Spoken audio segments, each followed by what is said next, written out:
Hi and welcome to PolyOriginals with Fiona Abel-Smith. So today I thought we'd have a go at this fun project, which is a sweet little fairy house based on a jam jar, and it's actually relatively easy, just lots of different steps to follow through. I'm building on all the previous tutorials I've done here, so a lot of the techniques we're going to use are ones that I've used in previous projects. So what I'm going to do is I'm just going to refer back to those projects when I get to that point. I first came across fairy houses on YouTube on the wonderful Creative Mum's site, and she of course works with air dry clay and paints it. And then I started looking at all the amazing polymer clay houses people had made, mostly small, and I thought, oh, I'd love to have a go at that. But you know me, with a bigger one. And of course I also like my canes, so my first thought was using canes for the roof, which I hadn't seen done before, for flowers around and about, toadstools, etc. And that's how I started some years ago now, making my fairy houses. So if you've got some canes of your own already made that will work, just use what you already have. You can also go whatever size you like, mainly dependent on the size of your ovens, don't go too large, and keep the houses simple or complex, and just work on that as well. I have done this video to take you through the whole process, with some bits of necessity fast forwarded, but if you just want to see the process in a shortened form, I do have another shorter version of this, so I suggest you watch that one instead. Links to everything you need will be in the details below, but if you are up for this detailed tutorial, just sit back, relax and watch as the process unfolds. So, as you can probably imagine, for today's session, there is quite a lot of equipment and stuff we're going to need. All the clay I'm going to deal with later, and as I do each particular part, I'll tell you how much clay we use for that. But let's just leave it at this, that there is an awful lot of clay you're going to need to use to make a nice fairy house. And if you don't have a lot of clay, make a small one. And obviously the jam jar is the most important thing, so start with a small jam jar, but again I'll come on to that later. So apart from the empty jam jar, which I will mention, we will need a piece of cardboard. This is something to sit our fairy house on, and it's sort of medium thickness but enough that you can cut it, and with that obviously you need a pair of scissors to cut it and a pencil. A lot of the bulk of the fairy house, both on the roof and for the base, is going to be made up using aluminium foil, so a nice big roll of this comes in handy. You are going to need some form of PVA glue. This is a particular make, so I use lots of different ones. This is one I happen to use today. You're also going to need some liquid clay if you have some, and I use this quite a lot, both to sort of prime the surface and also to be able to put the unbaked clay to baked clay in certain areas. However, if you don't have liquid clay, then you can use the PVA glue instead. It doesn't give you quite as good a bond, but it does work. We are going to get messy with various different pigments and things, so you are going to need some wet wipes or some way of keeping your hands and your equipment and tiles clean. As always, we will need a polymer clay blade. We're going to be cutting thin slices of our pieces with that. A knitting needle, I only need one. I've got a couple of different sizes here, but to be honest, just something along those lines. If you've got the longer ones as well, that's fine. We're just going to use the point of it to roll and smooth in places. And talking of rolling, just a small polymer clay roller will do very well. We're going to use, as I said, various different pigments. We are going to use alcohol inks, for those of you who've got them. If you haven't got any, I do give you alternatives when we get to that stage. Some form of acrylic paint. These are the colours I've been using for today's session, but again, any colour combination you want, and any form of acrylic paint. All acrylic paints should work fine on polymer clay.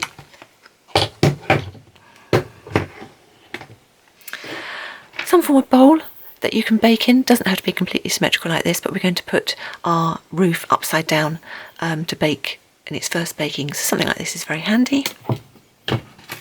Craft knife always comes in handy. A smaller needle just to do a couple of impressions on or techniques on, very useful. Florist's wire. If you don't have any florist's wire, then ordinary wire would do. The florist's wire is just quite good because it's wrapped in paper, so the polymer clay does stick to it quite well, particularly when it's been baked. In order to cut the wire and to make little loops in it, we need a pair of wire cutters and some round-nosed pliers. Using mica powders, if you've got them. These are the three colours I've been using in today's house. Just find some that make a good colour for the colours that you're using for your fairy house. I will be using a variety of paintbrushes. These ones to actually sort of paint with. this one to sort of smooth things out, and this one is the one I've been using, dipping into my liquid clay. So you can see there it's still got liquid clay on it, to put the clay around our fairy house to add bits to it. A ball tool will come in handy if you happen to have one. If not, don't worry, you don't need it, but it just comes in handy in one particular part.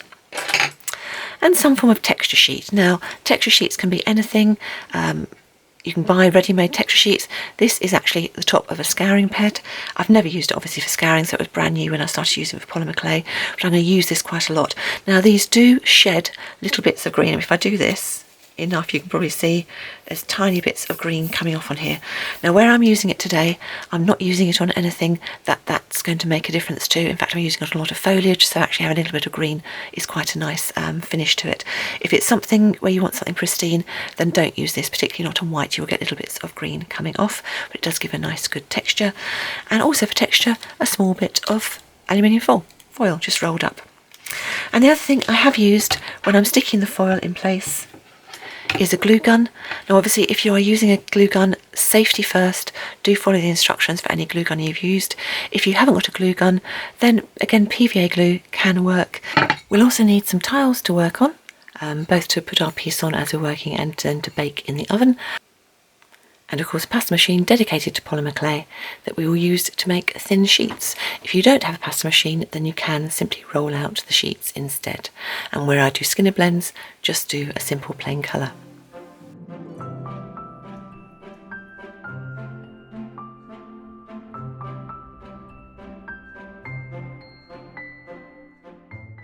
So to do our little fairy house, we're going to need quite a lot of scrap clay.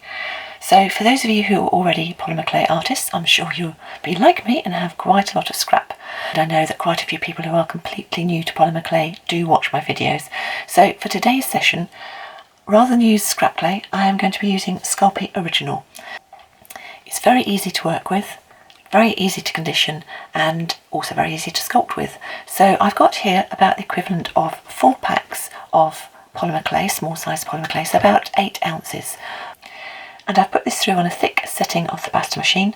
Not that I'm going to use it on that setting, but just to give me usable pieces. So that's all nicely conditioned for when we go and use the scrap clay.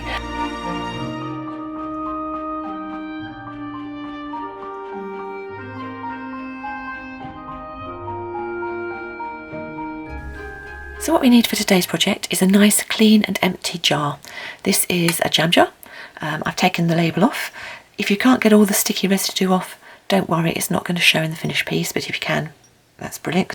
It needs to have a lid that fits, because that's what we're going to put the roof on. And the first thing we're going to do is we're going to make ourselves a stand for our fairy house to sit on. So take a piece of card that's slightly larger, and I just tend to do a wiggly sort of pattern. Might be slightly wider perhaps where I want the steps to be, maybe a bit of garden around the back, until it joins up. Just something very random like that, and then cut that out. So I've coated the cardboard with a layer of PVA glue, just any sort of tacky glue will do, and then I'm going to cover the whole thing in a sheet of foil.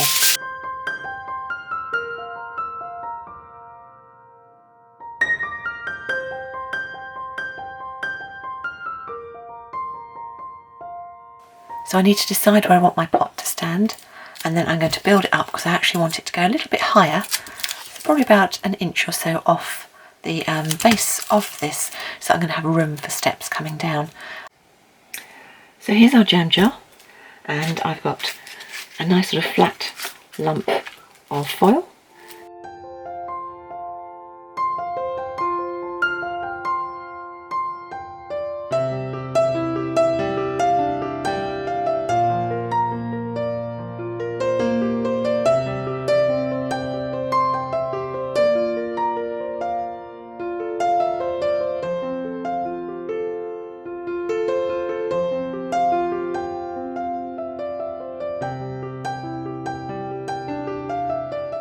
And the last thing I'm going to do, just to finish this off, to give us somewhere nice for our clay to stick onto, I'm going to take a bit of my Sculpey, a bit of the scrap clay equivalent if you're using scrap clay, and I'm just going to press that around the bottom so it goes all the way around, just so that I've got somewhere nice and smooth for my skinner blends to sit onto in a minute. if your clay is firmer and it doesn't particularly want to stick or stay on the foil, then just use a little bit of the PVA glue just to go straight onto the foil, just to act as a bit of a primer, and I will do that with the rest of the foil as I'm going on later on. Right, so now we have our pot ready, and we know the length of which we need our Skinner blends.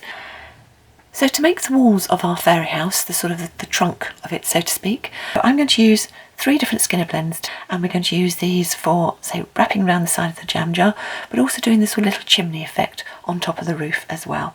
So the colours I've chosen today, I've got 3 lots of white, because I'm going to do a Skinner blend with white and then a colour, and here we've got wisteria, periwinkle and turquoise, and I've got quarter pack, ½ ounce, 14 grams of each of these. So condition them up, and that will give us these nice sheets of clay. Now all of these I've put through on a medium setting, so setting number 3 on my pasta machine, where 0 is thick and 9 is thin. And all I'm going to do is do a simple Skinner blend with each one. So each one with white. And if you're not sure how to do a Skinner blend, then I do have a video showing you how to do that, a tutorial, and I'll put a link to that in the notes below this video. But just to show you, just to start with one, say very simple Skinner blend, just your basic chop through.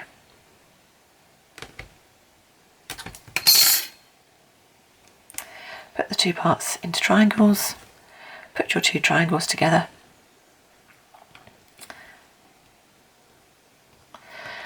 So that the colours are slightly offset, so I've got all white on this side, all blue on that side, and as we fold bottom to top, we will end up with a blend of white on one side and blue on the other, and do that with all 3 of your colour combinations. So here are the 3 blends I made earlier. So we've got the turquoise, the periwinkle and the wisteria, and what I need to do is to make sure that these are long enough to go from the top of the jar and extend a bit down, because this is why we've done this, because I want it to extend all the way down to make it look as though effectively our toadstool, our fairy house that we're making, is extending all the way into the grass area down the sides. So I probably want to make that one slightly longer. That one definitely needs to be a bit longer, and that one even longer still. So you can just obviously pull it slightly. These are all still on setting number 2, which is what I did on the Skinner blend. And once you've got to the right height, then put them back through the pasta machine that way in on a much thinner setting. So I'm going to go down to setting number 4, and I'll bring you back when I've done that. So I have taken all 3 of my pieces, put them through on setting number 4, and I've cut thin wiggly slices on each one.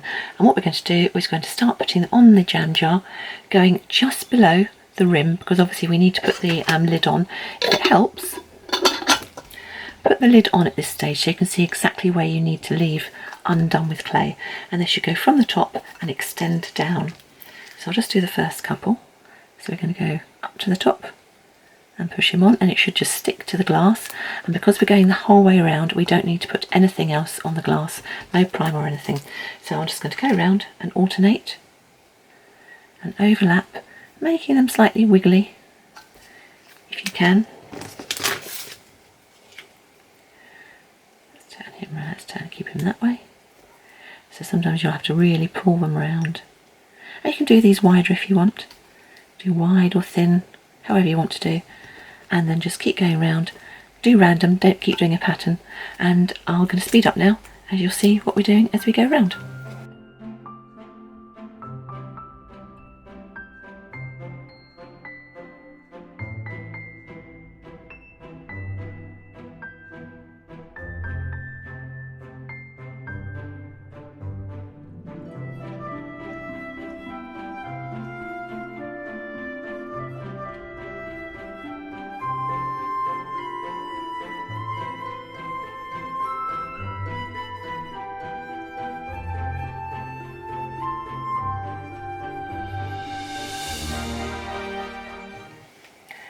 So there we are, there's the whole piece surrounded with our clay.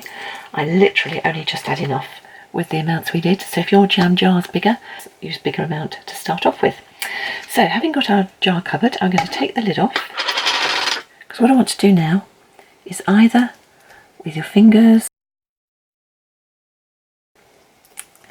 or with the side of a knitting needle, and with a roller I'm just going to roll over the whole of these sides all the way down to the bottom to get the clay nice and even and nicely spread out.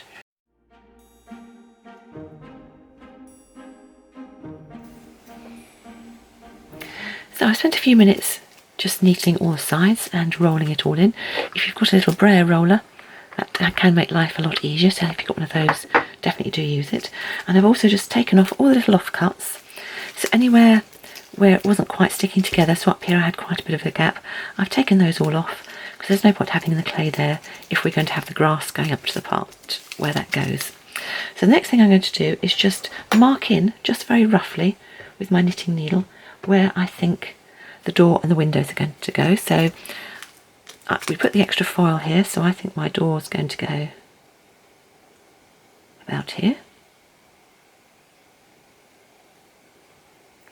So just to give me an idea, and in which case we'll have probably a little window around here.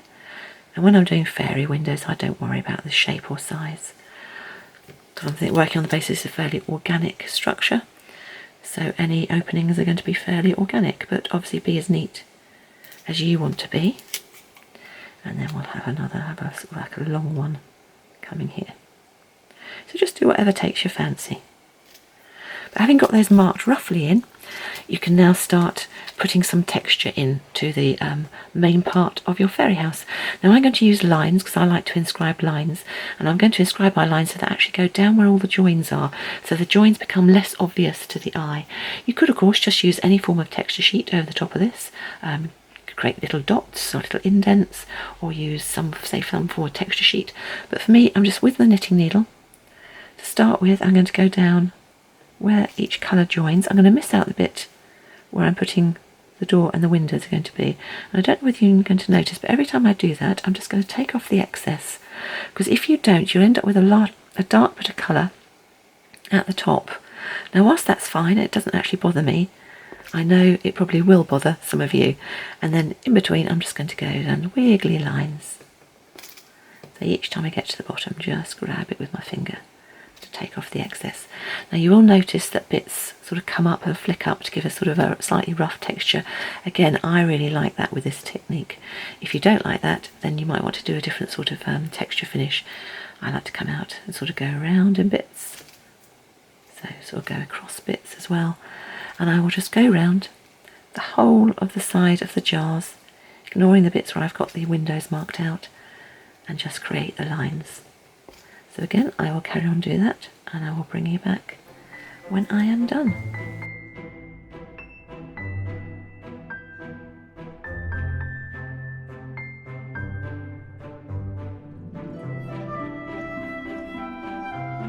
Okay, so there we go. I've done all my lines. I went back over a few, particularly around the top, because I kept doing straight to make sure I do some sort of slightly going squiggly as well. When you're happy with it all, the other thing I did, I went back and I made sure, paid a bit of attention to bring them all up towards the top, so that now I can put my lid on, and then I can run my craft knife nicely round to make sure that I'm not going over anywhere that I need to have free of clay in order to get that lid nicely on. So having got that done, we can now go back and look at our places where we put our doors and our windows. And I am now going to cut out my door.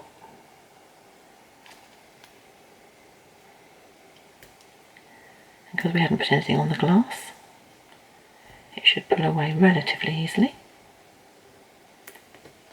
And then I'm going to repeat for the 3 windows. So having cut out all the windows, and you can see nice organic shapes there, that is ready for our first baking. So I will sit it on a tile. I will tent the whole thing in aluminium foil, just to make sure that if the oven spikes at all during baking, that the clay is not going to get damaged, and bake according to the manufacturer's instructions for the brand of clay you are using. So with our piece now out of the oven, we can start working on getting the top of our fairy house.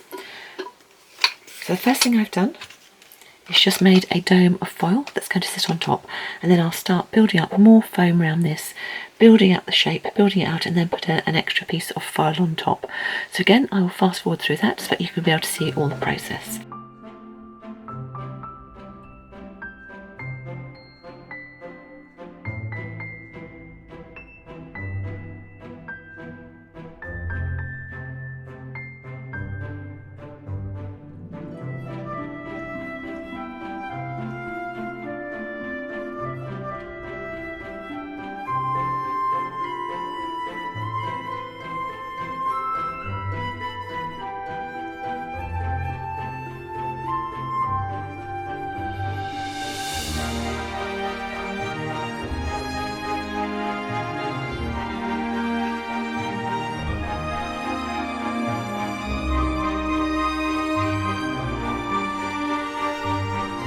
So once I've got a piece that I'm happy with,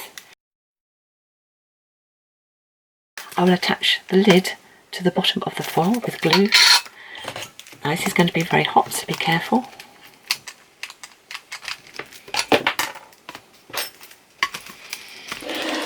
So don't use your fingers, use something else, because that's going to be burning hot.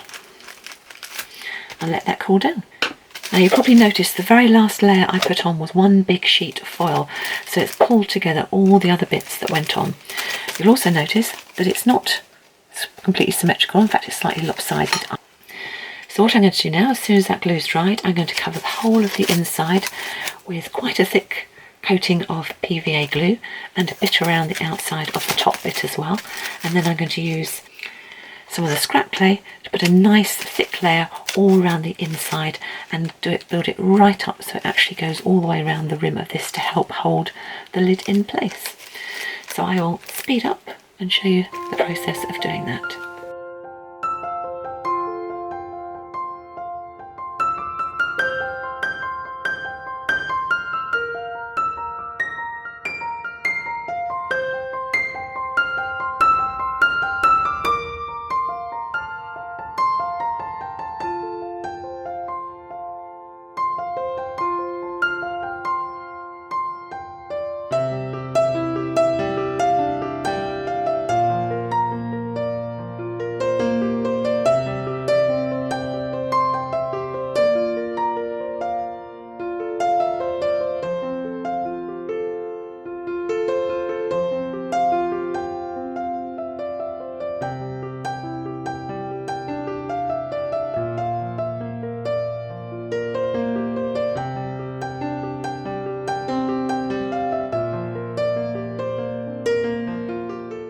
So once your piece is finished and you've got all the clay, whether it's scrap clay or whether it's the Sculpey you're using, the original, we're going to make all the lines that do the underneath of a mushroom cap, because this is sort of what we're basing the fairy house on.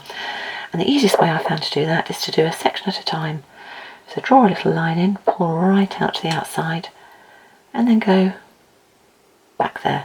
And once you've done that, you can then go back and do as many lines as you can fit in, as close to each other and as deep as you want to go, always pulling out towards the edge.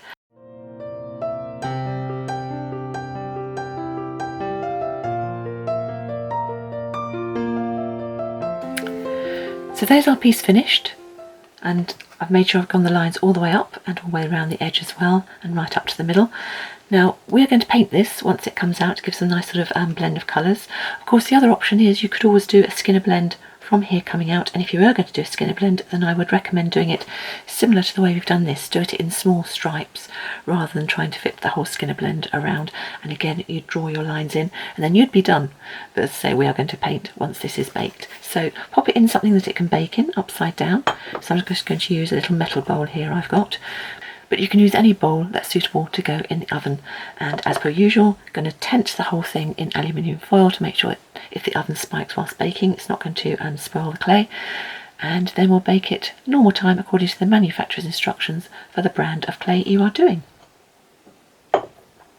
And whilst that's baking, we will move on to doing the windows for our fairy house. So to do the windows of our fairy house today, we're going to use translucent clay in these apertures. And then we're going to top the translucent clay with some form of pigment that's also transparent, so that when we put the light inside it will show through nicely. So I'm going to use alcohol inks today, mainly because I know a lot of polymer clay artists already have them in their repertoire, but also because they're nice and easy to use, but also any form of paint that will be translucent would work just as well, including oil paints, acrylic paints. And if you want to know whether a colour is translucent or not, just put a bit of it against a black background. If you can see it clearly, it's not translucent. If you can hardly see it or don't see it at all, then that means it's a translucent colour. So first thing I'm going to do, or first thing I have done, is I've taken about 1/4 ounce, 7 grams of clay, and put it through my thinnest setting on the pasta machine, so setting number 9 on mine. Now I did have a bit of dirt in mine, you might find the same in yours, so I've just put it through until such time as you can't really see it, because it's not going to make that much difference in what we're doing for the windows. Next thing I'm going to do is I'm going to take a little bit of liquid clay, and this is some I've just decanted into a small pot, and I'm just going to brush this over the 3 windows that I'm going to add the translucent clay into. Whilst I'm here, I'm also just going to put a little bit on the door frame. We're not putting translucent on that, but we're going to cover that in this next stage as well. So whilst I'm here, I will do the liquid clay around that, and a little bit on the final window.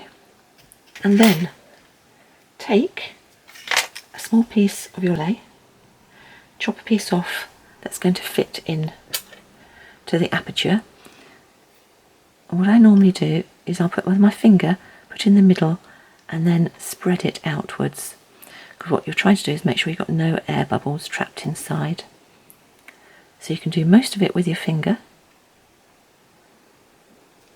And then when the clay is sticking there, you can gently push it in with a small paintbrush. If it tears or breaks, don't worry, because you can push it larger with a knitting needle to fill up any gap. And the reason we're doing it at this stage is because we're also going to put sort of like a windowsill or a frame around our window. So any little bits that have been missed out will get covered over when we add the extra bit on. So when you've got that on, just take the excess off with your craft knife.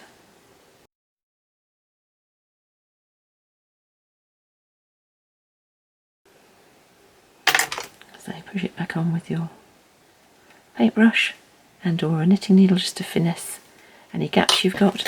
And just to show you how you can do that, with my knitting needle I'm literally going to just roll it over and push it up and fill up any of the gaps.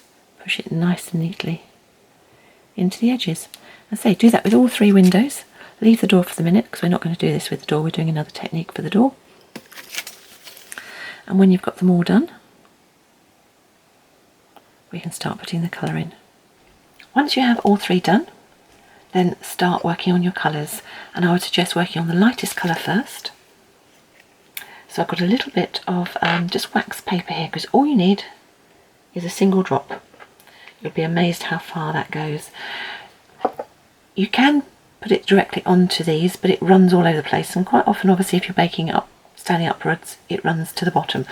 But what you can do is with a very small paintbrush you can paint yourself some actual sort of designs. Go random, go stained glass, do whatever you want to do.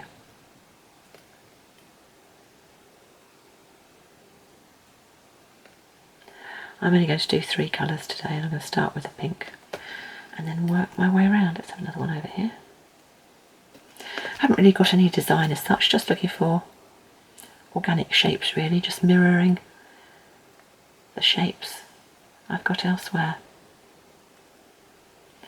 And the colours will run into each other slightly as well, so just be aware of that when you're doing your designs.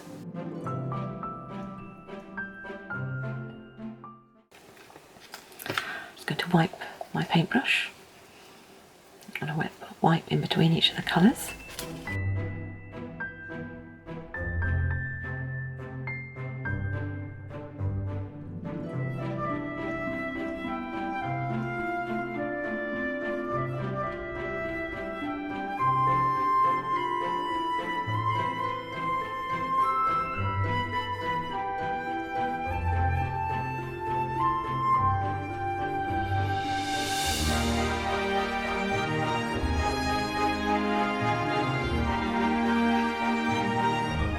So having got the patterns on your windows done, they will bake exactly like that if you want them to. What you can do, I mean there's a couple of versions I've done in the past.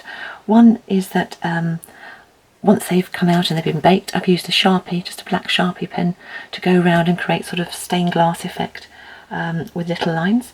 Or either with an extruder or by hand, roll very, very tiny, thin little strips of clay. And then you can put them down and twist them around, and they can look like the leading in stained glass windows, whichever you want to do. So I think I'm going to do this technique for today. So I'll just roll some pieces out, pinch them off, and you can join them up, put them down, and do whatever you want to do, and end up with sort of quite a stained glass look effect on your windows. So I'm going to have a bit of a play with that, and I'll come back and show you when I've finished those bits. So here are our windows finished. Just with a small amount of detail. It just adds something, just sort of brings them out slightly. I think you don't have to do that. Do the windows any way you want to do. So the last thing to do just at the moment is to do our door. So it's same as with the little bits of leading here. I use the Bordeaux colour red, because it's a lovely deep red. It's sort of almost browny and it fits nicely with what we're going to do. So what we're going to do today is we're doing the door. So I'm just going to press this on and press it in until I can see where that door frame is. I'm going to cut just slightly proud to start with. Give myself something to work with. Because as always, it's easier to go large and then sort of take some off than it is to go small and add some back in. So I'm just going to press that in so I can really see where it's going up, so I can see where the excess is that I need to chop off. And the other thing I'm going to do is I'm actually going to chop off quite a bit from the bottom, because I like, when we're going to be putting lights in these things, I like when the steps come you see a little glimmer of light underneath the door as if it's an actual door. And in the same way I'm going to chop straight down through the middle, and I will go back in, so that's my middle line. Don't know how well you can see that. I've got a nice middle line here, and I'm going to do it enough so that it opens up, and again you can see light coming through the outside. So having got the main part of the door put in, I'm now going to draw in where I would have big slats, so 2 on either side, and then with a finer point of some form of needle, I'm going to draw very thin light lines all the way down. First one side, then the other, and do from the top going down, and then I'll turn it the other way up and do from the bottom coming up.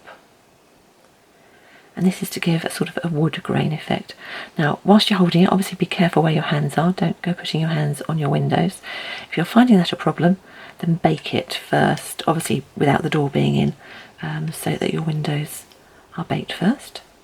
But when you've got all your lines in, and they can go slightly wiggly wobbly, because this is a wood grain effect we're going for, I'm going to go back in and re-emphasise the wider lines that I put in where the actual wooden slats are.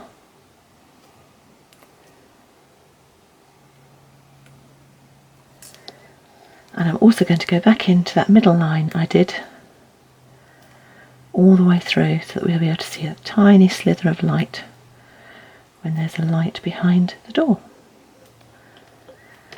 Now in order to make that wood grain sharp even more, so hopefully you can see it in the light there when it's shining, you can see all the lines I've done, we're going to get a little bit of mica powder and rub it over the top. And just to be in keeping with what we're doing today, I'm going to take a little bit of lilac-y colour.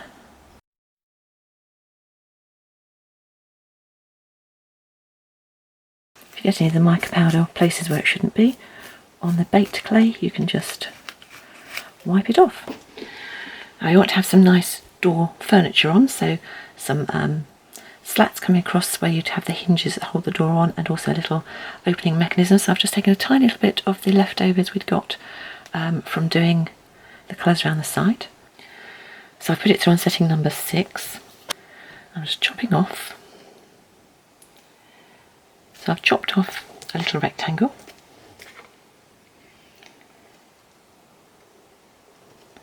Chopping that in half. And then chopping it into triangles. A triangular shape.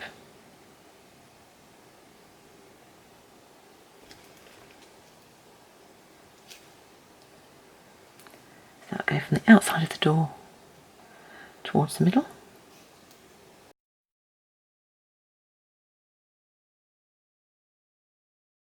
With the beading needle we were using, it's got a little flat end, so I'm just going to put some little dots.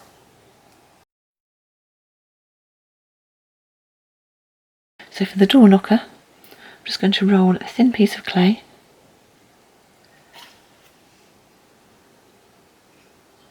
and let it fold round on itself to create a loop.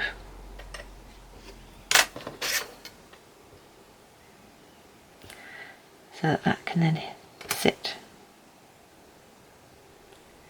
in the middle. And then another tiny piece is going to go from one side to another to look as though it's a slight handle. So we're just going to pick him up and put him going across as if there's some form of catch. So for this one I'm going to go turquoise, and this is the colour we're then going to use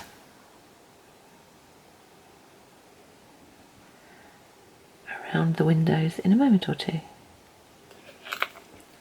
And once you're happy with how your piece looks, again we're going to bake that on a tile with a foil over the top according to the manufacturer's instructions to make sure that the windows and the door are nicely baked. And in the meantime, our roof should have finished baking.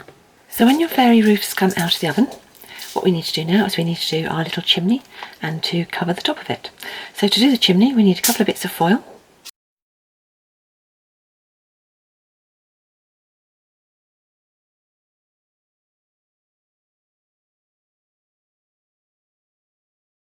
Just a bit of a twist there and sort of see what sort of length you've got, so it's quite nice. I've put a little bit of a kink in it. So I'm quite happy with that, with this chimney.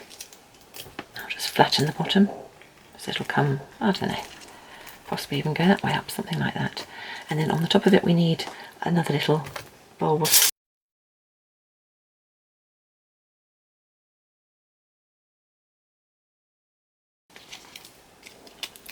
So make a little mushroom cap to go on top. And then we're going to cover the whole thing in clay. But before we do that, we want to stick the whole pieces together.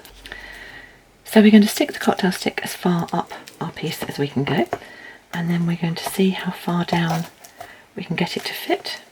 If it comes out like that too far, we can simply break a bit off now that we've got that bit in there,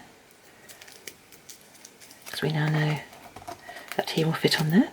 And then we can do something similar, bend him around a bit more in the top, again making sure not to push it into your fingers, push it down there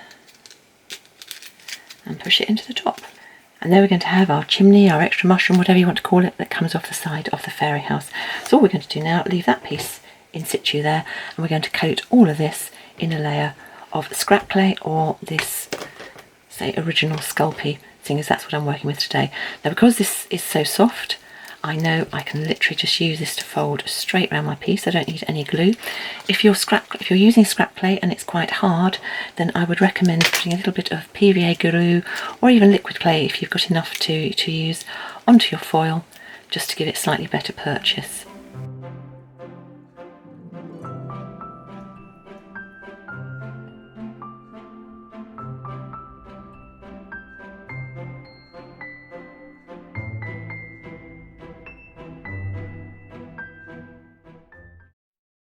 And whilst you can still handle it like this and whilst it's still upside down, this is the point at which start doing those lines. Exactly the same as we did before, working little segments, always pulling to the outside.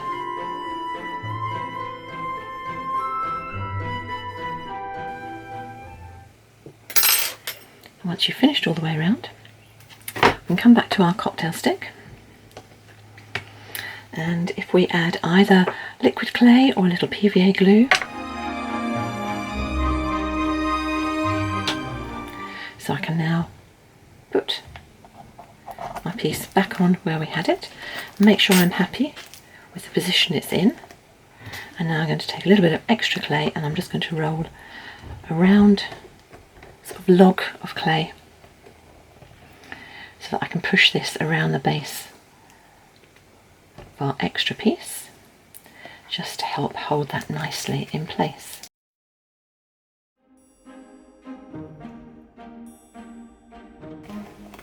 When that's completely firmly stuck down and this bit's nicely smoothed against the foil, so I'm not bothered about smoothing this too much because I like a bit of texture as it goes into the top.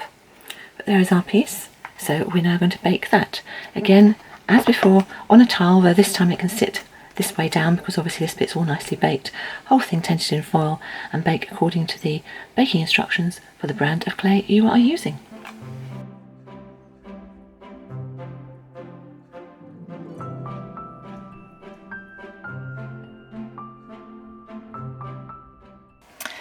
To make a nice complicated leaf cane for the roof of our fairy house, we're going to make quite a big cane because then it's going to give us definitely enough to go all the way around the roof. So again, I've taken quarter packs of all of these colours, apart from that one which is an eighth of pack. We have got white, purple, wisteria, fuchsia, alizarin crimson, cadmium yellow and the green. And what we're going to do is we're going to put the yellow and the green together to give us a lighter green. So condition all of those in their separate colours and put them through a medium setting on your pasta machine, which again on mine I've done on setting number 3. So here are all of our colours nicely mixed together. So we've got more of the green obviously because we had a bigger piece of green than anything else, and I've taken off just a little slice and I'm going to put that to one side because I'm going to use that for something later on.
Now I need to reduce this cane, and what I'm looking at where the middle line is and pressing a point at the top and the bottom to make this into a square shaped cane. Because once it is square I can start reducing it on its side.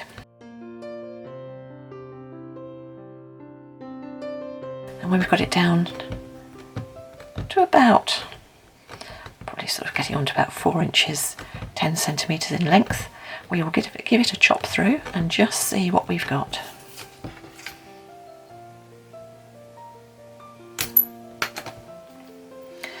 So there is our cane, And if we then just press down the side slightly to give it more of a leaf shape,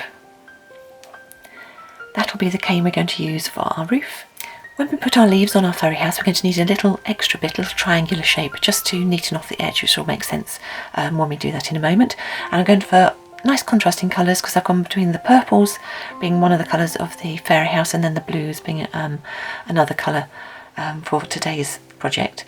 And to make this little triangular shape, again, we're going to do a very, very simple Skinner blend. I'm going to use quarter packs of the cobalt blue and the white. So that's half ounce, 14 grams, and then little eighth of a pack of the purple, so that'll be quarter of an ounce or 7 grams of that. And again, I've conditioned them all ready and put them through setting number 3 on my pasta machine. And for this Skinner blend, we're going to go that way round. It's going from the purple to the blue to the white.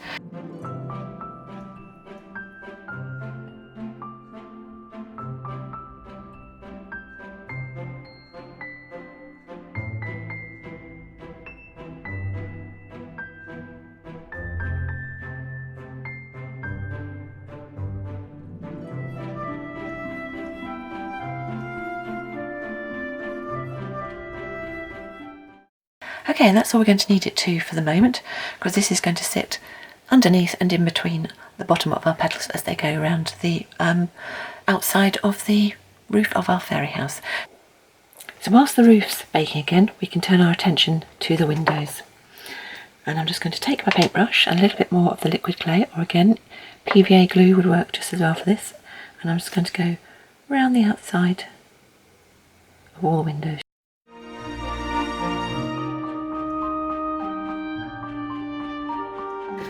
And then I've taken some of our Alizarin Crimson, some of the extra clay we had, and I've just rolled it into a nice long thin log. And then I can take it and just press it in around the outside of our windows. And chop it off where it gets to a corner. And then with a rumpled old bit of tin foil, I'm simply going to press down to give it some texture. I can then use something with a much closer form, something like this scouring pad, which obviously is clean, never been used for anything other than polymer clay. And I'm just going to press down to give a smoother, softer finish to the look of our pieces on the top. And then you can start going around with your craft knife and just pressing in grooves so it'd be like individual stones.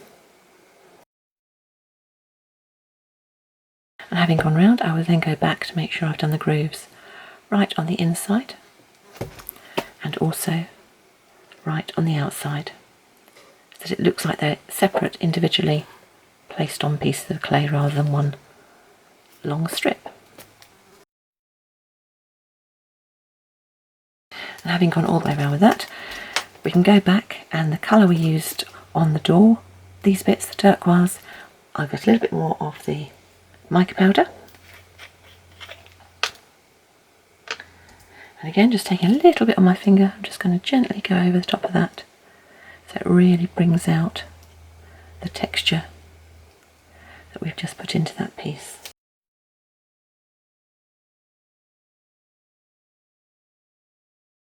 And repeat that for the other 2 windows. And having finished all the windows, we should hopefully have enough of the dark colour left to be able to do a wider band that's going to sit round the front door. And for this one, I will generally give it a little bit of a flatten with my fingers first before I put it onto the piece.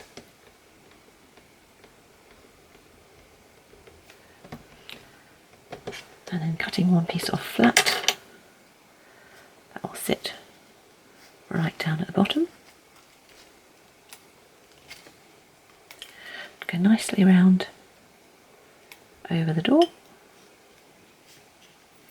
down the other side, and chop off again at the bottom.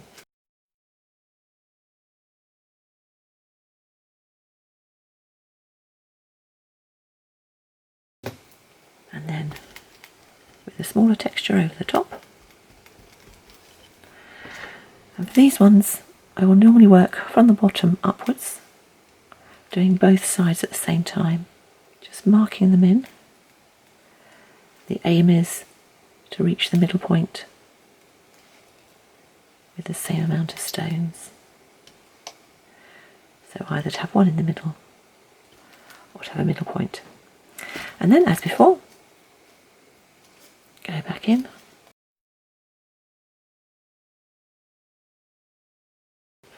And then we'll do the same turquoise over the door.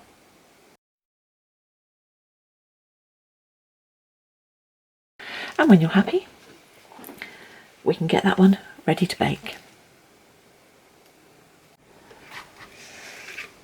So we're going to add some paint to the underside of our roof. There's lots of little sort of bits here that will ping off probably as we go through. Because I've got this nice light colour underneath, I'm going to paint straight onto that, and I'm using acrylic paints, and we've got some white, little turquoise and a little bit of blue, and I'm just going to mix some of the colours up. So we're going to have lighter towards the outside going to darker as we go to the middle, and I'm going to repeat that on the underneath of our little bit here as well. Now if you haven't got a nice light inside, if you've been using scrap clay and it's all very dark, then you just want to prime this with something. Now you can go straight on with a layer of white acrylic paint.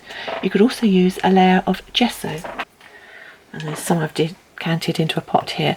I'll put the links to what it is below, the details below the video, but this is a chalk based paint that's used for priming canvases and things before you paint on it with oils or acrylics, and it's great for use on polymer clay because it gives you a nice surface to then paint on. So I've just got some water, my palette and a nice big brush. I've got tissues to hand and wet wipes if I need them. And I'll start mainly with white, but with a tiny little bit of blue, so just a little bit of blue. I'm just mixing them up, and then straight on from the outside. No real finesse. This is going to flick all over the place though, so be careful, don't do it near anything that's precious, or it's going to get ruined if it gets little bits of paint flicked on. And I'm going right out and going up to the edge. We're effectively going to be doing almost like a little bit of a skinny blend with the paints. I'm going to get deeper blue as I go further in.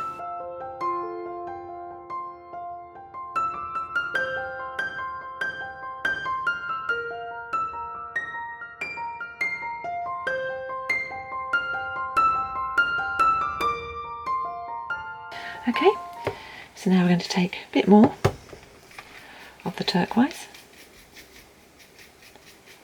to make a deeper turquoise colour, but still quite light, and go a bit further out.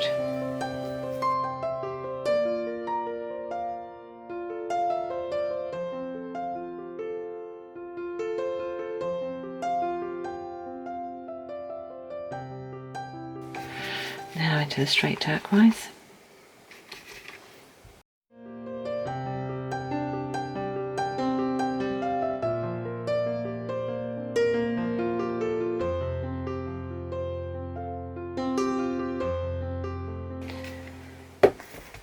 And then finally, I'm going to mix some of the darker blue in just to do the inside.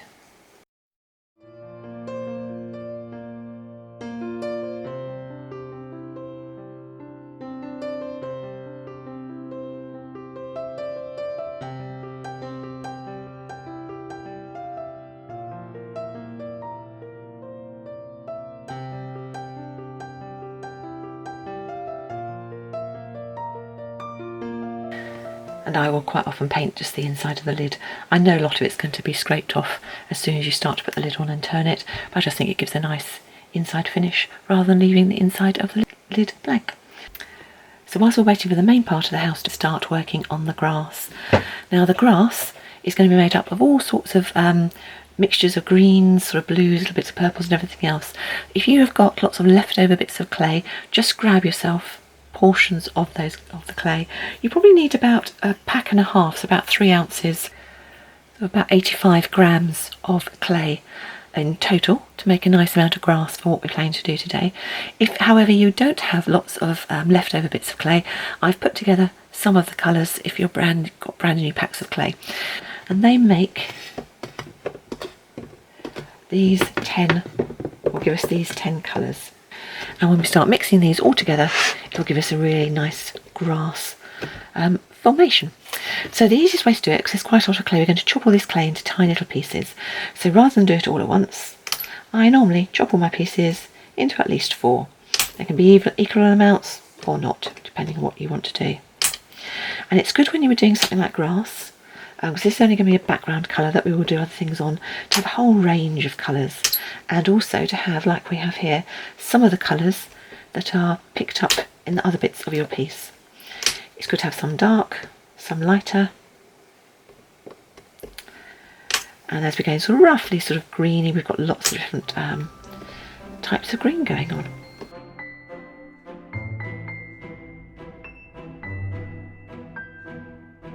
And then what we're going to do, put those 3 piles there, so I'm only going to work on 1 pile at a time.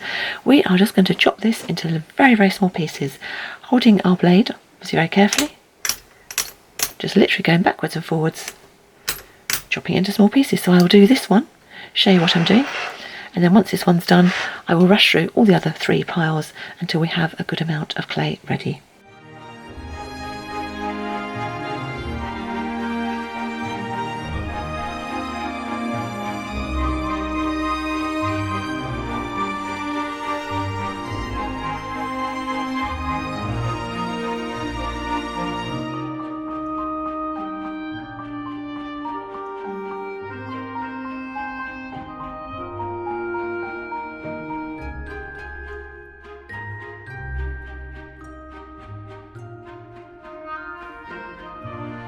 Okay, so there's our foliage all finished. Now I know I called it grass, but really it's more like sort of moss that's going to sit around our fairy house. But there we go, so all chopped up nicely. It's all ready to go later on when that bit of the house is ready to go. But for now, let's get back to that roof. So here's our roof. The paint's all dry and finished. So I'm just going to put a little bit of glue all over the rest of the foil that we haven't yet covered with clay. And then I've put some of this, if you had scrap, it would be your scrap clay. So this is the original Sculpey, and then I'm just going to cover all the bits I haven't already covered.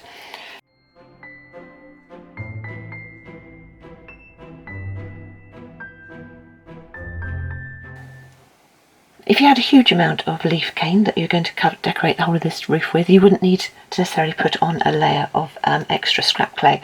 But I'm going to try and cut my leaf cane as fine as I possibly can, so therefore for me having an extra layer on here will just make it easier to put my pieces on.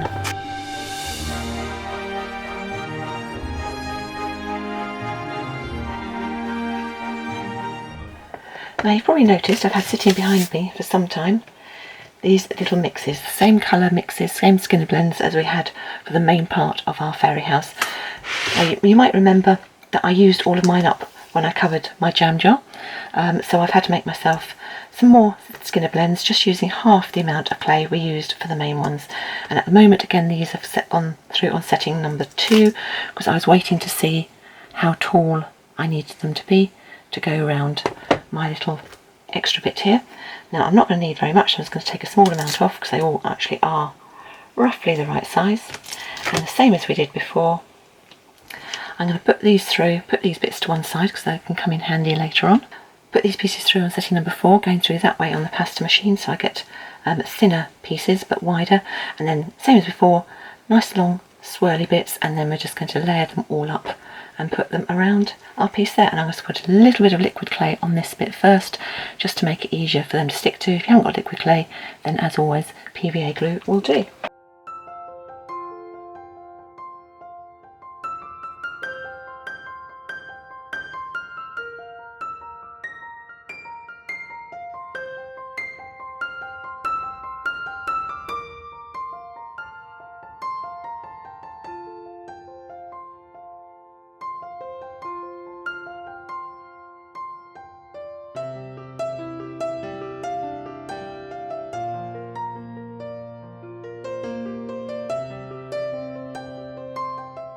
So this is where all the hard work starts to come together, and we see how the house is going to look, the roof of the house is going to look for the first time. So what we're going to do before we do anything else, we're going to take ourselves a little slice of that, and we're going to take thin slices of this, and these are going to sit all the way around the bottom edge. So this will tell us how many slices of our patterned leaf we then need to fit in. So when you're taking slices, if you've got one of the slicing machines, then feel free to use that if that's going to make life easier for you. I will normally sort of slice down. Let me move this out of the way just for a second so I can see what I'm doing. I will hold my blade slightly closer in than normal, and I'm going to chop down and give myself a really thin slice.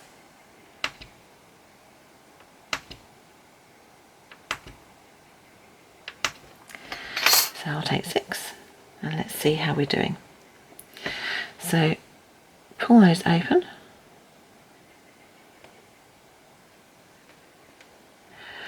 Where we've got either scrap clay or this clay, it's going to stick absolutely fine, but of course this bit around the bottom is baked clay, and because I want it to be a nice easy fit, I'm just going to put a little bit of liquid clay just on that bottom edge all the way around there.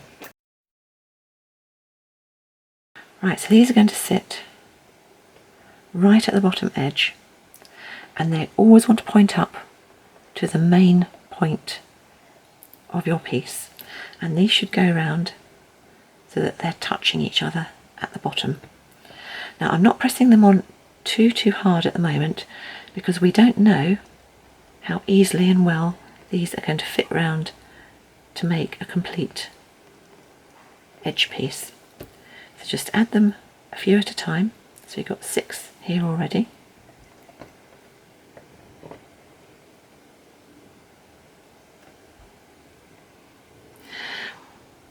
I've probably done about a quarter, possibly slightly more than a quarter, so let's cut ourselves some more.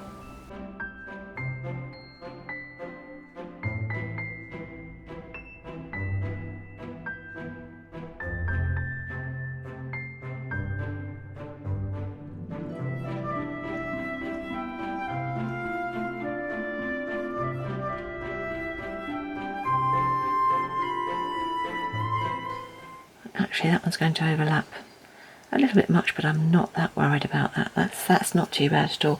So that was actually 17 slices. So I'm going to pick it up and just have a look all the way around this bottom edge, just to make sure that they're going nicely down. So where the paint was, it's creating a nice border. Okay, so now we know that when we get to our patterned piece, which is here, we are going to need to cut 17 slices to fit in between. So I've reduced it down slightly in size. So let's just see, so we've got those are going to sort of sit like that on the border edge. Then this piece needs to sit in between, so I'll just check out that looks as though it's about right. And we'll just cut ourselves 1 slice. Now I've kept this as a diamond shaped cane, so I've moved it slightly from being a square and pushed it with my fingers like this to make it a diamond, and because it's a diamond shape, it's going to sit nice and flat on one side, which means I should be able to take, as we did with the triangular shape, relatively thin slices. Now the first slice will generally be distorted, but then we should start to be able to take nice thin slices. If they go slightly out of shape, just pull them the right shape, and we'll just do our first one.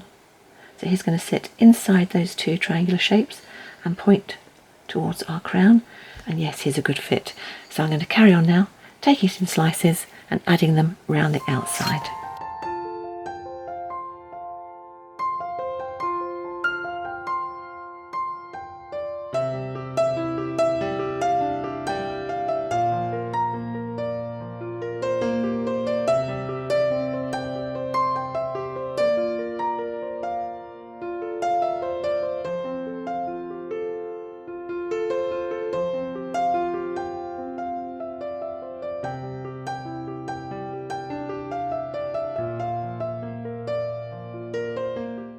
So that's the first level completed. So what we want to do now is we're going to make this just a fraction smaller, not a lot, just a little bit, and then we'll do the next row round.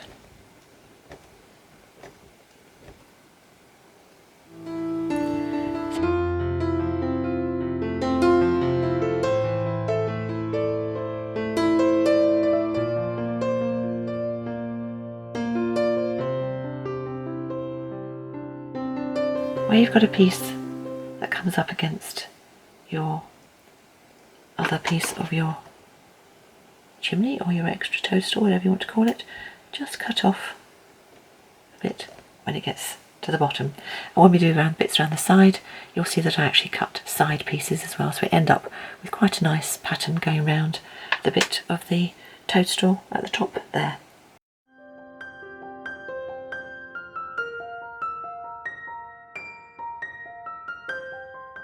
So for the next layer we can go smaller still. Not too small, but just fractionally a bit smaller.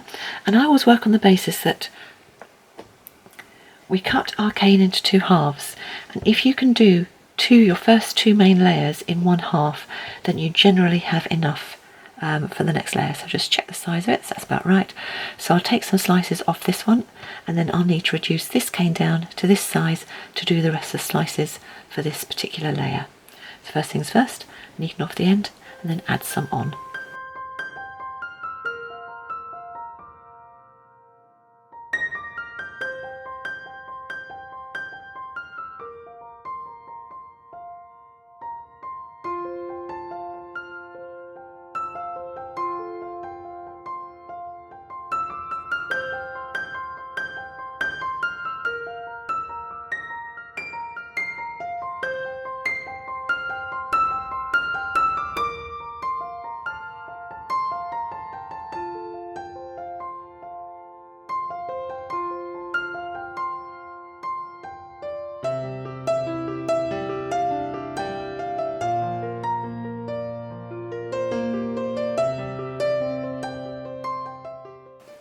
When it gets towards the top, it's just a case of filling in as best you can and making it all come, if you can, to meet a point right at the centre.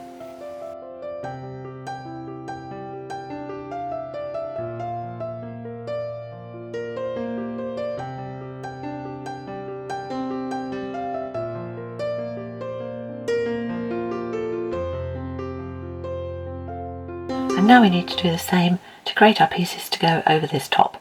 First thing I'm going to do is put a little bit of liquid clay and or PVA glue, and then we're going to create some smaller triangles to go around the outside and then add our pieces on the top, and again trying to make them come to a nice clear point in the middle.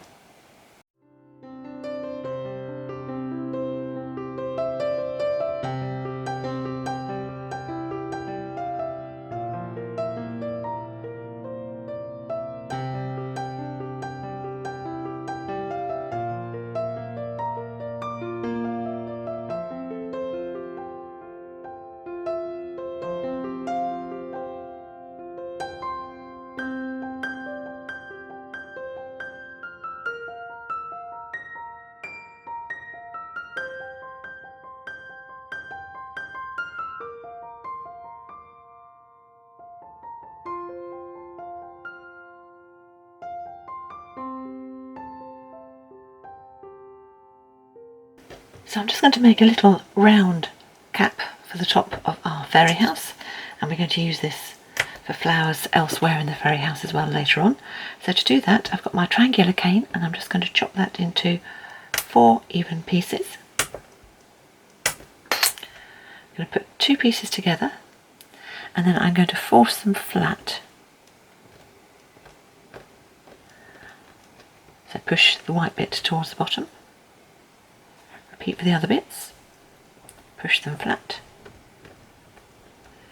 Because then when you pick your 2 pieces up together and put them together, you'll effectively form a square cane, and if you then push in at the joins and round it off, you will have got yourself a round cane. And I'm just going to chop a little bit in half so we can see what we've got. Put one bit to one side because they will use that later on. And this bit I want to make just a little bit smaller to do the top bit here.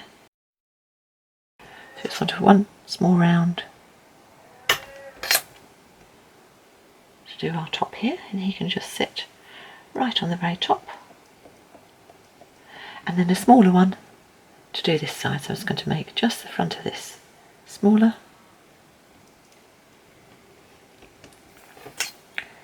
Neaten off the end, take off a thin slice.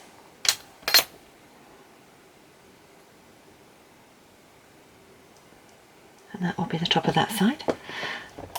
And that is effectively our fairy house finished, apart from deciding whether or not you want to put any texture on this.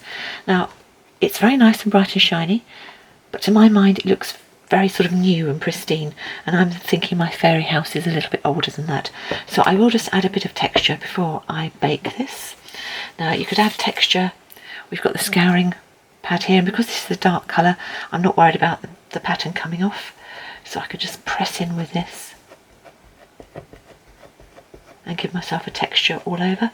You could get something like a sponge or something with a coarser texture and press in, whatever you want to do. So I'm just going to go over the whole piece with this, and once I've finished doing all the texture, as before, tent the whole piece in foil and bake according to the manufacturer's instructions for the brand of clay you have been using. And that's the main part of the fairy house roof finished. If you're worried about your polymer clay fairy house being too bright or too sort of pastel-y coloured, one of the things I like to do, particularly with all the texture we've now got into the sides of our walls, is I've made a very runny mixture, almost ink-like, of our blue with a little bit of black to make a nice dark blue. And then, with a wet wipe literally at the ready, just brush the paint on, small bits at a time, into the background and around the doors and windows, and then pull off the excess so the paint just stays in those grooves that we've made. And just work your way around doing that, and it adds a little bit of sort of weathering to the look of your piece.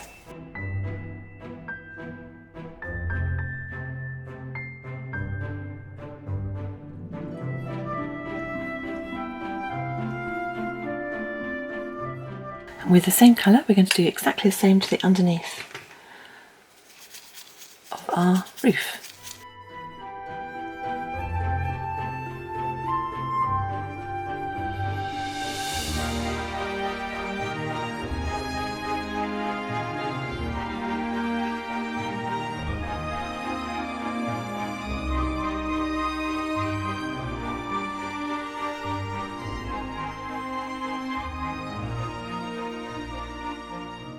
So we're now at the stage where we're ready to do the final bit of decorations, to do the groundwork, so to speak, and do all the additional decoration around the side of our fairy house. So I've just done a layer of PVA glue. You can see it hasn't actually dried as yet, all the way around the bottom, and I've also put it on the tile that I'm actually going to cook it on, because I'm going to start pressing down hard with our mossy bits in a moment or two, and I want to do that to have it nice and flat, and therefore I don't really want to move it off. So if you can, find a tile, this is just a broken one that I've got sort of hanging around, which is a good size for this, where you can start putting all your pieces together. And what I'm going to do first is to cover just with our, again, scrap clay, or, as you know, I'm using the original Sculpey, all the way around our base, and then we're going to create some little steps going around here. So to start with, I'm just going to go round the edge, and I'm going to pull it round places where we have the pattern of this main part going down, because this is why we extended it down, so at times it looks as though it's going up and down, so it looks as though it's extending into the ground below it.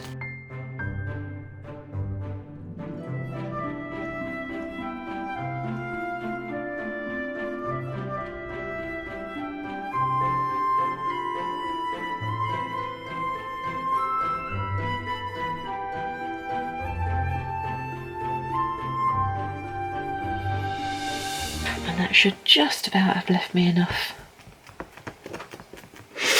to make some steps. And all I'm going to do for the steps, the easiest way I found of doing them is to build yourself quite a big layer of clay and then just carve out from it. So I'm making it taller than I need it to be, all the way down. Because I'm going to do an extra layer of clay over the top of this. And then with your tissue blade, you can just go in nice and flat. Do it at the side so I can show you what I'm doing. And take away the excess.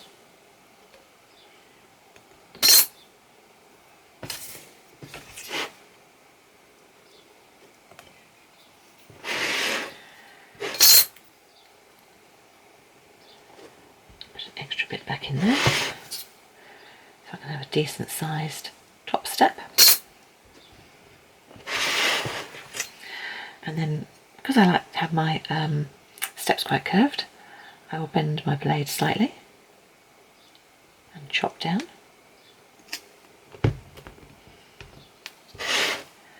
And now I can go flatly in to have the next level of steps coming out. As I say, we're only doing this roughly at this stage, because we can go back and neaten this off, just give myself a rough idea of where the steps are going to be.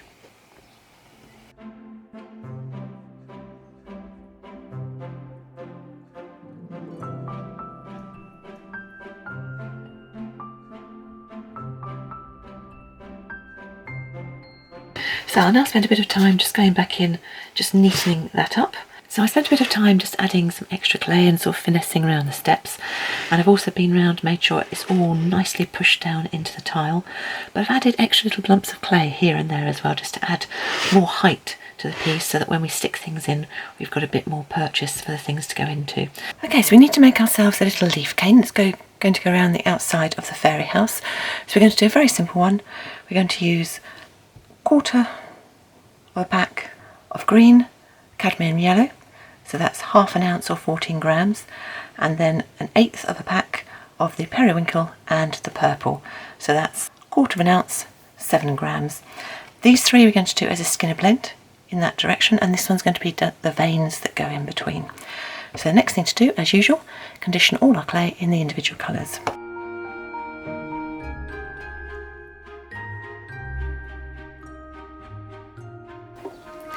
So there we go, there's our concertina plug.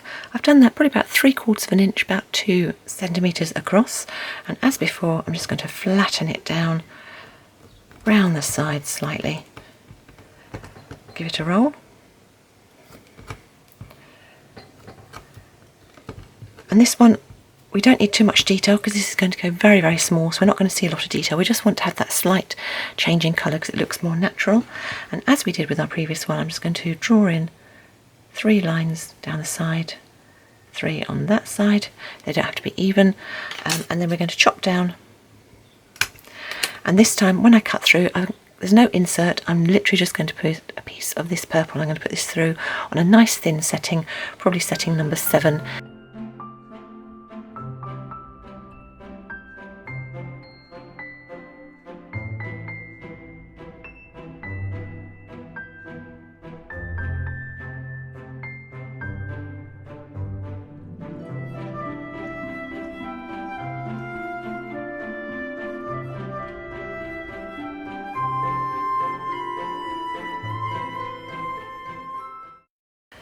And then if you have enough, and you may or you may not, I'm going to put this through on my thinnest setting and see if I have.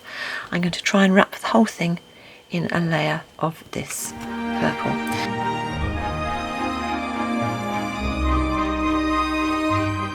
And now, with that line being the centre line, as we did with our roof cane, I'm just going to press down to create the square shape. And now I can reduce down, and I'm not going to need very much, so I'm just going to take off probably less than half, and you'll see there it's a very, very simple leaf, but that's all we're going to need just to go up the side of the fairy house.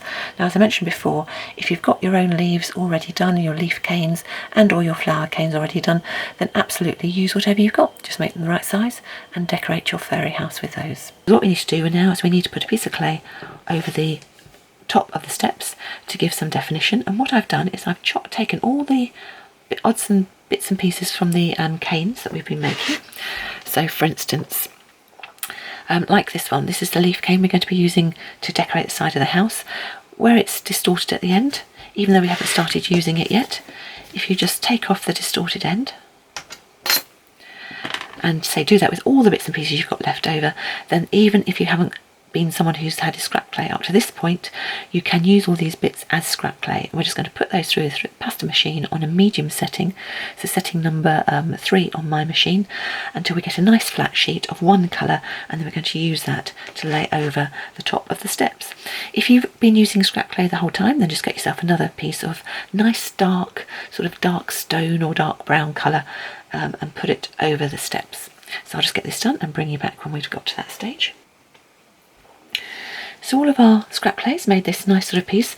I haven't done it till it's completely covered over, got a bit of marbling in there because I quite like that, but that should hopefully be enough that we can now just put this down. I'm just going to be careful about the top bit because I still want to have a little bit of light showing under that door, and you should be able to just let it drape around the clay you've previously put on for the steps. Cut away the excess. And we're going to put moss around this, so I'm not that worried about it going over and beyond where I need it. And now with a knitting needle I can start smoothing this over and getting it into all the areas I want it into.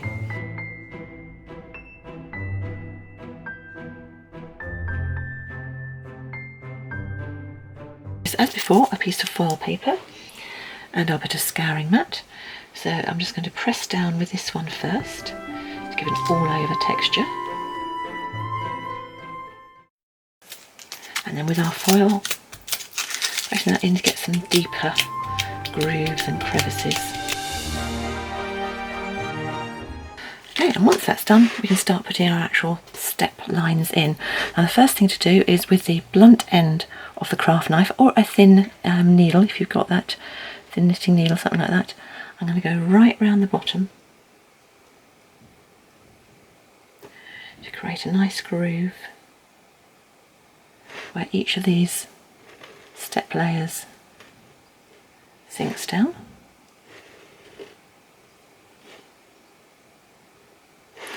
And then with the same bit, flat of the craft knife, I'm going to decide which way we're going. I'm going to have one big step going up towards the middle, and having gone down I am of course then to go up the side,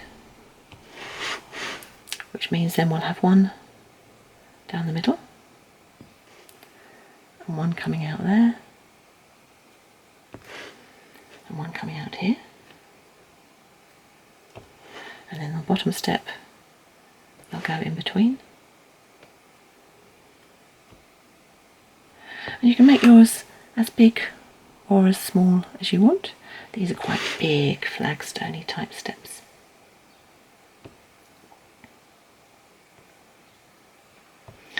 Just put up any details in the side that you think it might need.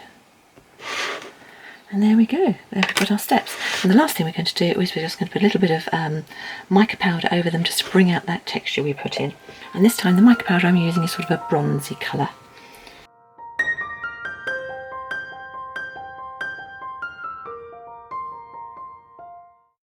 Okay, now for our moss. So I'm going to start at the front, and all I'm doing is I'm taking sort of clumps of it and just pressing them on. So I'll do all around the step area first.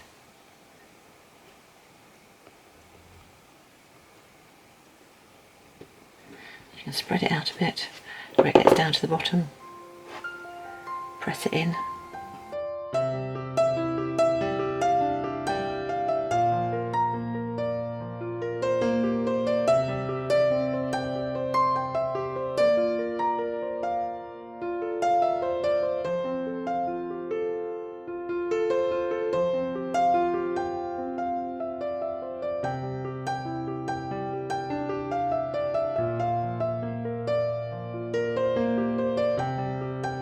Okay, so that's all done. Now let's have some fun putting our extra pieces on. So in order to put some foliage up the side of our fairy cottage, we're going to need to have some large stems. So we need to make ourselves some nice stems. So I've taken the leftover clay that I had, scrap clay, from the steps. So if you've been using scrap clay, use some of your scrap clay for the same technique. I'm going to put some with some leftover of the cadmium yellow, some with some white, and some with some blue. So I'm going to make up 4 different shades of the same colour. Okay, so there's our 4 different colours. So all we're going to do now is roll these into logs, and then just put them together so you've got all 4 colours around the outside, and make them long and thin. Chop into pieces, put them together quite randomly so you've got all the different colours showing to the outside, and repeat.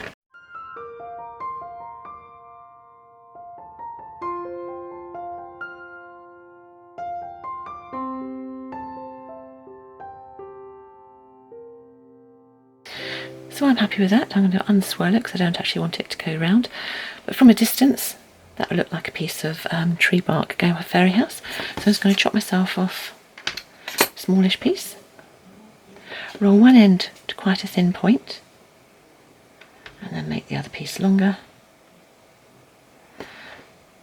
And then let's decide where we're going to put it. So probably somewhere like here, coming up here.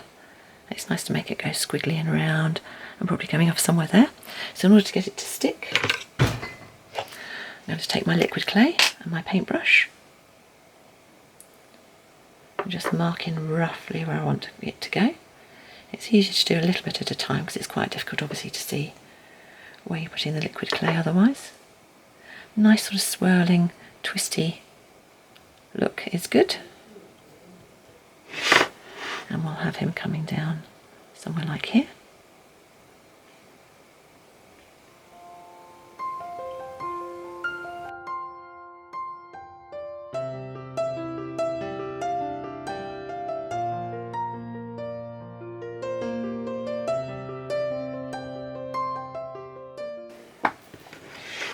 So we need some leaves on our piece. So I'm going to reduce this down till it's a nice small leaf shape, exactly the same way, in a nice square shape.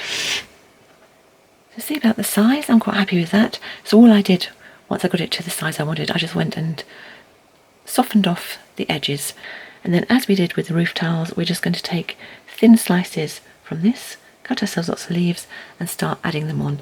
And anywhere I'm planning on putting them on, I will add some liquid clay with my paintbrush.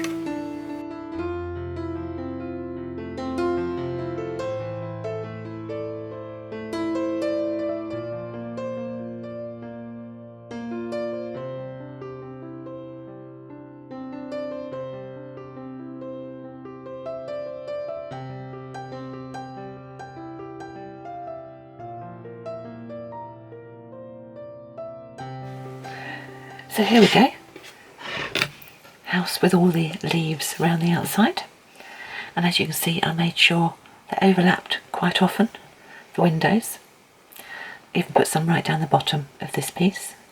And now it's up to you to decide whether you're happy with just the leaves or whether you want to put some little flowers in.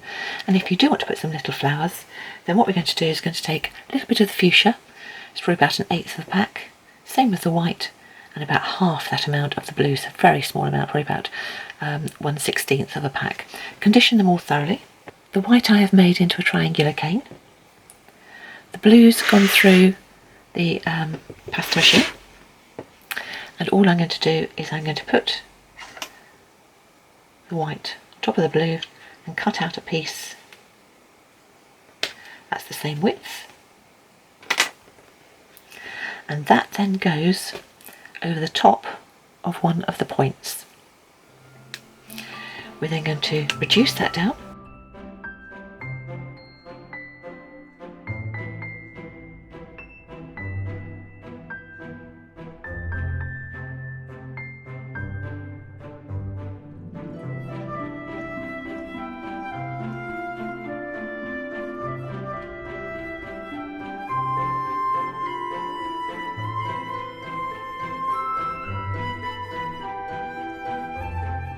Okay, so you've got the blue in the middle and the pink around the outside. And all I'm going to do is to take little slices of the round cane.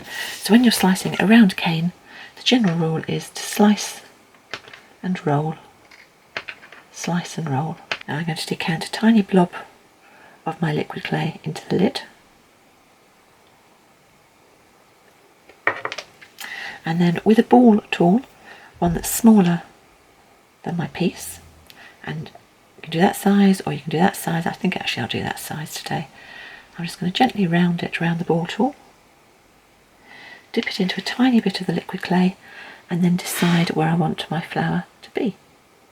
I'm going to have him settling in amongst the leaves, and if you give a twist you should be able to pull away from the ball tool but have that standing just slightly proud as a flower. So I'm just going to repeat again. And it's nice to have the flowers in sort of clusters. They can overlap at times as well. If you remember when we were making our leaves for the roof, we made a little too much of this bright green colour. So if you take a tiny little piece, press it down flat, and with the knitting needle you should be able to pick off a tiny little amount, roll it into a ball, and then just put it right in the centre of your piece and press in.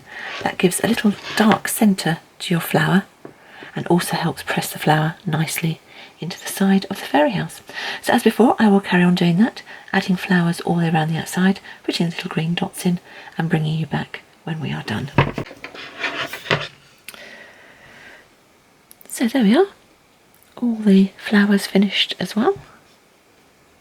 So that's the main part of the house decorated. Now it's time to turn our attention to the garden. So as I mentioned at the beginning of the video, I've got some toadstools that are made straight from my Fantasy Fairy Toadstools video tutorial.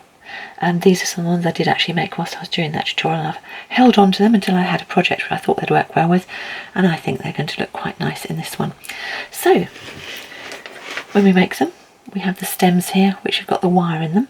Now I know I haven't got a lot of depth in some of these, so what I'm actually going to do is I'm going to bend the wire, so I'm going to put them in at an angle, and I am going to stick them in some liquid clay, and then we'll just start planting ourselves some fairy toadstools.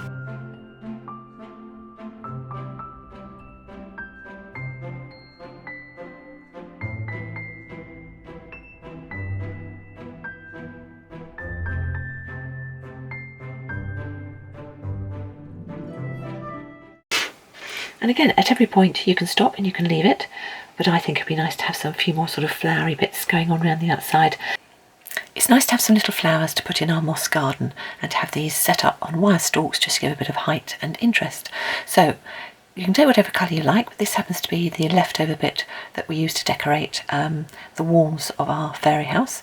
So I'm just going to fold it in half, put it back through on setting number 2 of the pasta machine, and then put it back through on setting number 9 to give myself a nice long thin bit. And then I'm going to roll it from the purple end towards the white. And then I'm going to do exactly the same as we did for our little blue border for the roof. Drop it in 4 and then start putting it back together again.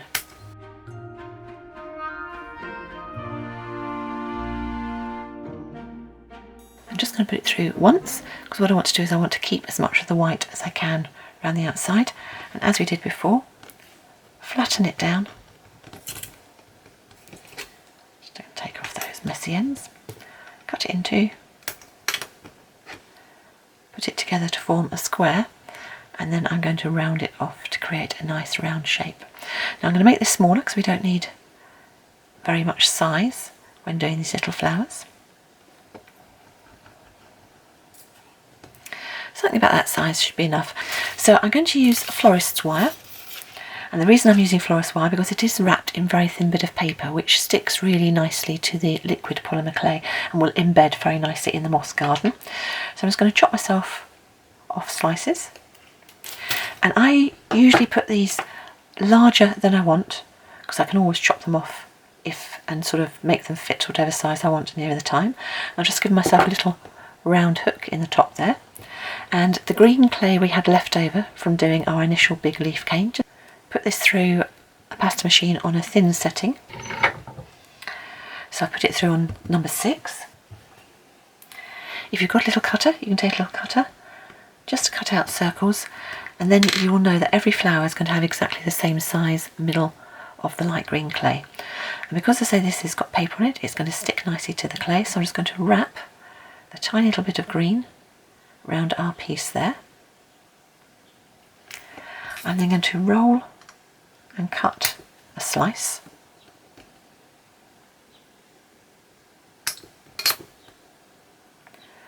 Flatten the outside ever so slightly with my fingers, and then push the wire stem right down the middle, and that will then just go up and fold round, and I'm just going to fold it round so that it joins up and sort of cups the green.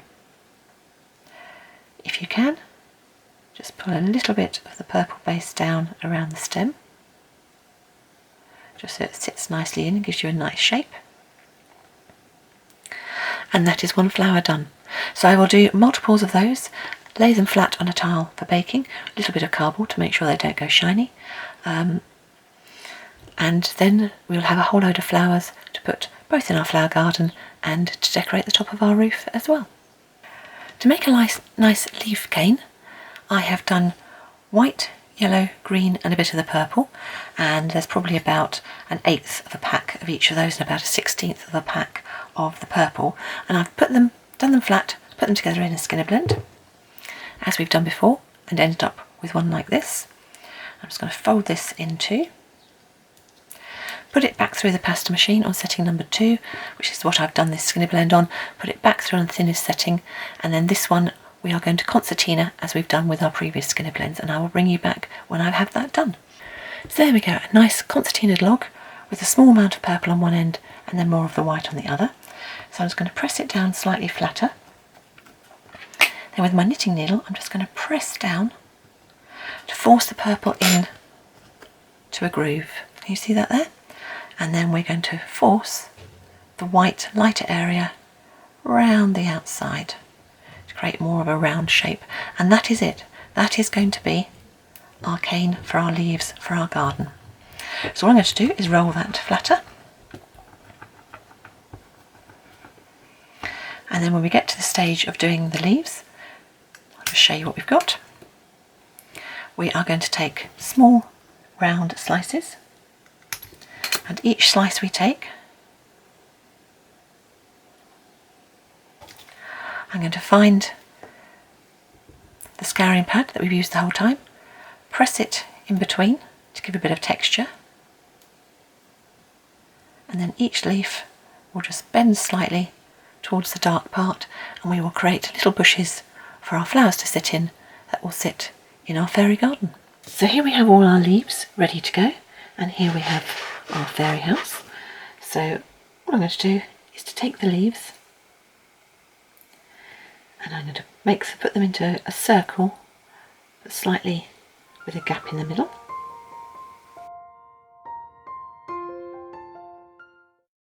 And then do some towards the middle.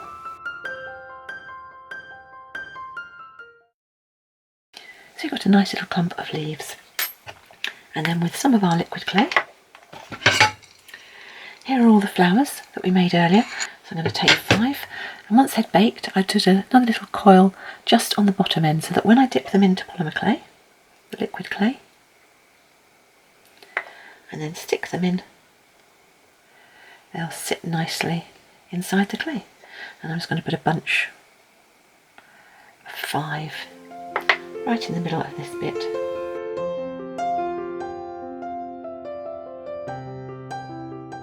So we've got a little bunch of flowers sitting in front of our fairy house. So I'm going to carry on, put a few more various places around the outside, and then I'll bring you back when I've done that.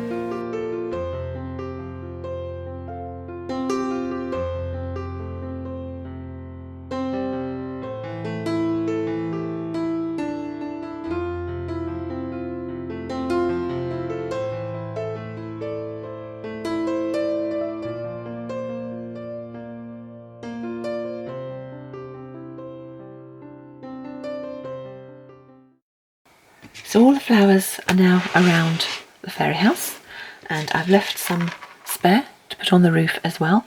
And one last final touch just to pull the whole thing together, it's got a lot of green in the bottom here, is I'm going to take the little blue roll we had, and I'm just taking a small bit at the moment, but we had quite a lot left over, so I've got a bigger one to go if I need more of this. I am going to roll this really, really quite small.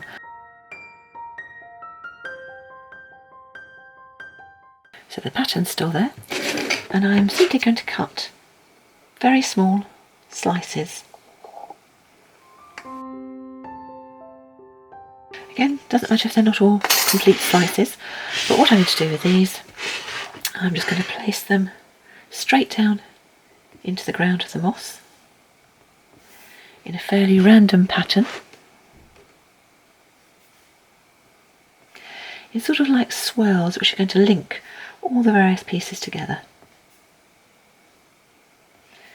So nothing more to it than that. Just take your time, but it adds a little extra something, and as I say, we'll link all the pieces together and bring it back with the blues you've got in the roof when we put the roof on as well. So I will carry on doing that, adding the pieces. So you can see what I mean there about sort of random place, but it just pops up and gives the eye something else to look at away from the green of all the rest of the flowers. So I'll carry on, finish off doing that, and then once that's done, this piece will be finished, and then it's just a case of decorating the roof. So there we have our finished piece with all the extra little blue flowers on.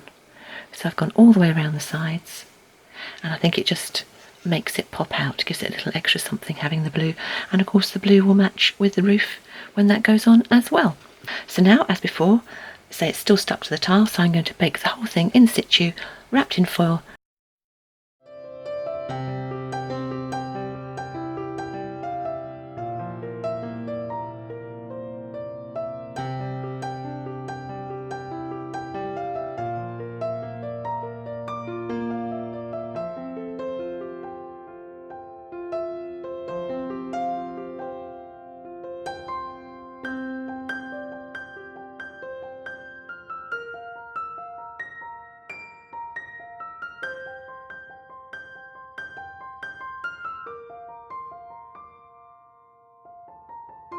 So there we have the finished roof, all the extra decoration on, and a couple of extra flowers. And again, as with the main part of the house, we'll now bake that according to the manufacturer's instructions, and once the two parts are baked, we can put them together and have our finished fairy house. So there we go, there's the whole project completed, and I've just put some little fairy lights, some little bottle lights inside the house, so that when dusk comes, you can see the lights inside the house as well.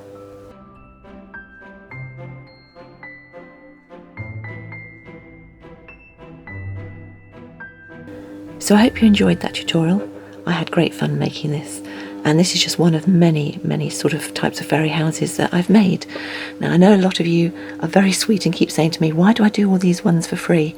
But as far as I'm concerned, this is quite simple techniques that we've used here, and as you've seen, when you break them down, they're very easy just to follow through and do. I do, however, make complex fairy houses, not round jam jars, and what I'm planning to do, if people are interested in the next couple of months, is to do a big tutorial on my more complex techniques and a more complex fairy house, and that would be one that you would need to pay for. As always, thank you so much for watching, and I'm particularly grateful for anyone who subscribes and for those of you who comment. It really does mean a lot, so thank you for that. I think that's it for now then. I look forward to seeing pictures of your own fairy houses that you create, and I'd love it if you sort of tag me or mention me when you do it. Bye for now. Bye.